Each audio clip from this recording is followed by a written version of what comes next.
Assalamualaikum warahmatullahi wabarakatuh. Gimana kabarnya anak-anak semuanya?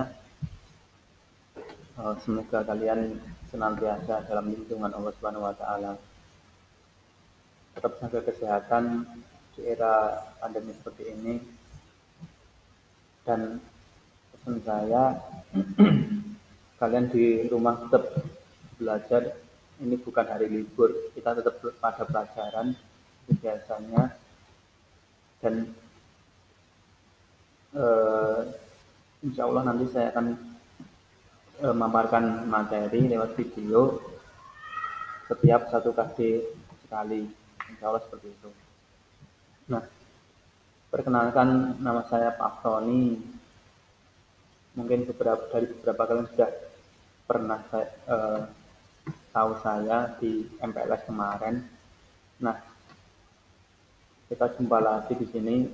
Kali ini saya akan memaparkan tentang materi di kelas kita. Tentang materinya namanya ini, dasar perancangan teknik mesin, atau biasanya saya bilangnya di PTM gitu. Itu ya, itu mata pelajaran yang ini. Nah, kemudian babnya itu, kompetensinya itu tentang bahan teknik. Bahan teknik. Jadi seperti itu. Mata pelajarannya ini dasar perancangan teknik mesin, kemudian babnya bahan teknik. Nah, di mata pelajaran kita itu mempelajari apa Pak Sony? Jadi mata pelajaran kita ini di PTM itu ada 18 kompetensi dasar, ada 18 bahasan, yaitu bab.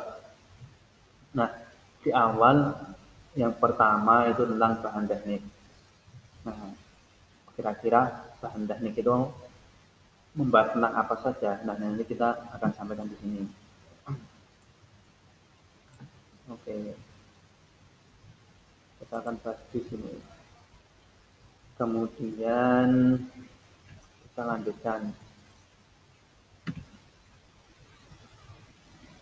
Nah, mengapa kita perlu belajar materi tentang bahan teknik?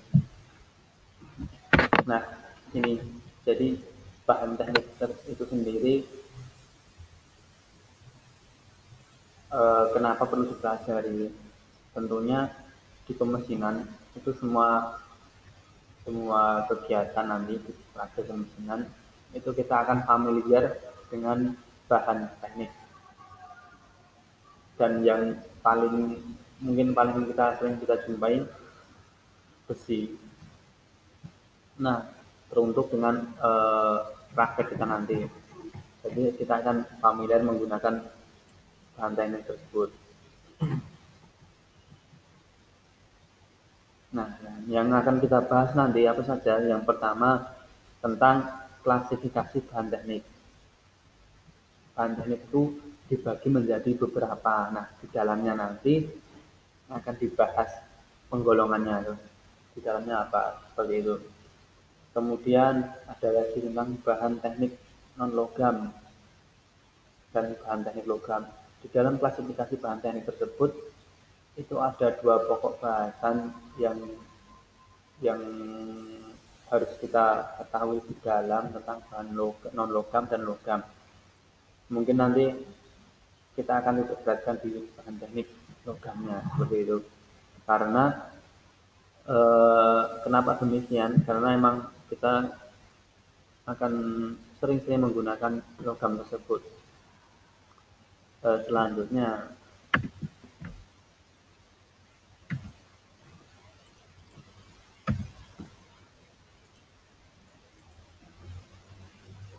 oke. Jadi gini, sebelum kita mulai ke materi ini, kita harus tahu dulu apa yang dimaksud dengan bahan teknik. Apa yang dimaksud dengan bahan teknik? Jadi gini, bahan teknik itu merupakan semua unsur atau zat baik berbentuk padat, cair maupun gas yang digunakan untuk kebutuhan keperluan dunia teknik atau industri. Jadi seperti itu. Jadi bahan teknik itu semua unsur atau zat baik berbentuk padat, cair, dan zat gas yang digunakan untuk kebutuhan teknik. Jadi bahan teknik itu semuanya yang digunakan di teknik, di keperluan industri, baik itu padat, cair maupun gas. Nah, di sini saya kasih contohnya. Yang pertama, eh, padat, yang pasti kita kita sering sekarang jumpai nanti logam dan plastik, berbagai macam plastik juga ada nanti, kemudian karet dan kayu.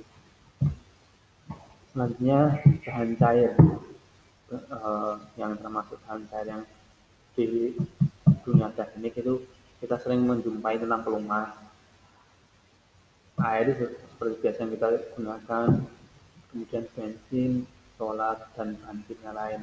Itu bahan teknik dari zat cair. Kemudian ada lagi gas. Gas di sini yang kita gunakan di pemeriksaan juga ada gas asetilin, itu buat las dan sebagainya, oksigen, hidrogen, karbon dioksida. Jadi itu bahan teknik. Jadi yang di sini kita katakan bahan teknik itu semuanya yang ada di yang digunakan untuk keperluan teknik, dunia teknik maupun industri, baik itu padat, cair maupun gas. Jadi seperti itu ya.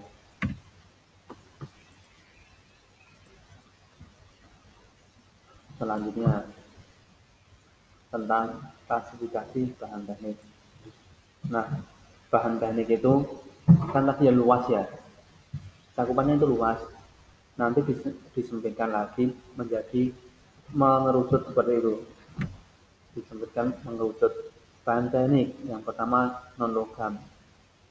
Yang pertama tadi kan bahan teknik dari logam dan non logam. Nah, yang non logam itu dibagi lagi, ada yang dari alam, ada yang tiruan.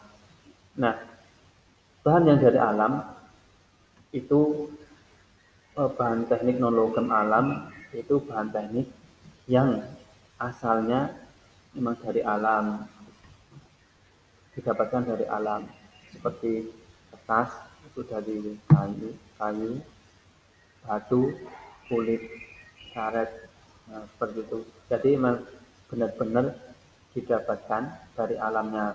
Kemudian ada lagi bahan teknik non logam yang tiruan. Contohnya yang saya paparkan di sini termoplastik, PVC, dan nilon. Nah, apa itu termoplastik? Termoplastik itu, bentar yang geser lagi ya. Jadi termoplastik itu merupakan jenis plastik yang menjadi lunak jika dipanaskan dan akan mengeras jika didinginkan. Itu ada proses, ada treatment panasnya di sana. Nah, proses ini bisa dilakukan berulang kali. Nama termoplastik diperoleh dari sifat plastik yang bisa diproduksi ulang dengan cara pemanasan.